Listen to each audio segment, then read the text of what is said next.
Hooke's law. When a stretched spring is released, it gets back to its original shape. Similarly, when we compress a spring and then release it, the spring regains its original shape and size. Do you know why this happens? In both the cases, a characteristic property of elastic materials is acting, which is known as the restoring force. It is this force that helps the elastic materials to regain their original shape and size.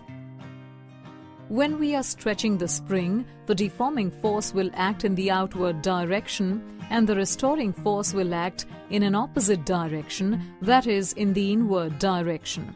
Similarly, when we compress the spring, the deforming force will act in the inward direction and the restoring force will act in the outward direction.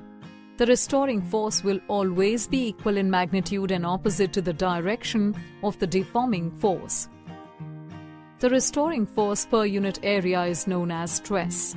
For example, if a force of magnitude F is applied to a body of cross-sectional area A, then the stress will be F by A.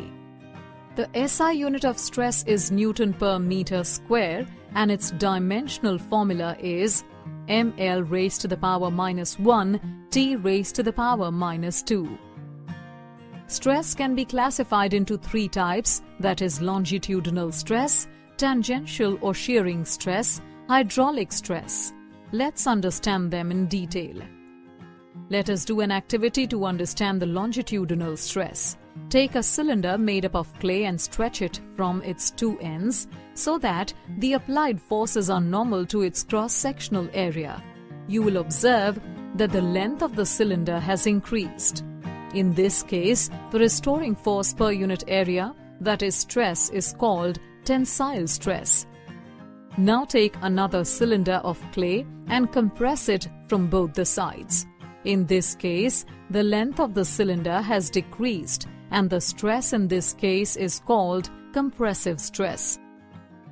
Tensile stress and compressive stress are known as longitudinal stress. In both the cases, the length of the object is changed and the ratio of the change in length delta L to the original length L is known as the longitudinal strain. Let us now understand what is tangential or shearing stress by performing a small activity. Once again, take the clay cylinder and apply force using your hands on both the faces of the cylinder in opposite directions. But this time, the force should be parallel to the cross-sectional area. You'll observe that there is a relative displacement between the two faces of the cylinder. The stress developed in this case is known as tangential or shearing stress. The ratio of the relative displacement delta x to the length of the cylinder is known as shearing strain. The expression for shearing strain can be written as shearing strain delta x upon L is equal to tan theta. Here, theta is the angular displacement of the cylinder from the original vertical position of the cylinder. Generally, the value of theta is very small. Therefore, tan theta is nearly equal to theta.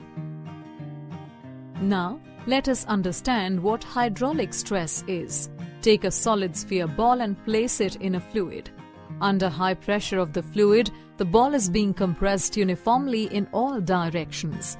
The force applied by the fluid acts in the perpendicular direction at each point of the surface and the ball is said to be under hydraulic compression. This compression will lead to a change in the volume of the spherical ball, but there will be no change in its geometrical shape. Internal restoring forces are developed in the spherical ball, which are equal and opposite to the force applied by the fluid. This internal restoring force per unit area is called hydraulic stress.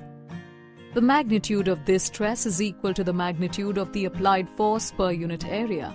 The strain produced in this case is called volume strain, and it is expressed as the ratio of the change in volume delta V to the original volume V.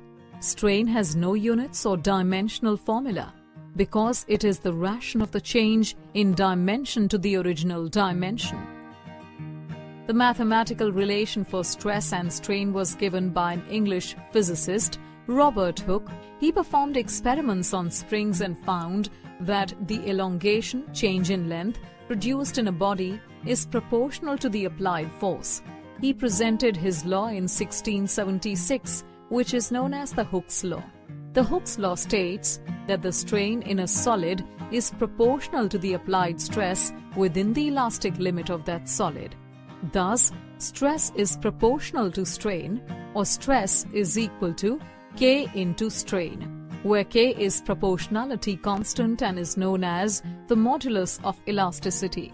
The Hooke's law is found to be valid for most elastic materials, though there are some materials which do not follow this law. Let's recap. The restoring force helps the elastic materials to regain their original shape and size. The restoring force will always be equal in magnitude and opposite to the direction of the deforming force. The restoring force per unit area is known as stress. Stress can be classified into three types, that is longitudinal stress, tangential stress or shearing stress, and hydraulic stress. When normal stress changes the length of a body, then it is called longitudinal stress is equal to F upon A. When the stress is tangential to the surface due to the application of forces parallel to the cross-sectional area of the surface, then the stress is called tangential or shearing stress. When the stress changes the volume of a body, then the stress is known as hydraulic stress. According to Hooke's law, the strain in a solid is proportional to the applied stress within the elastic limit of that solid.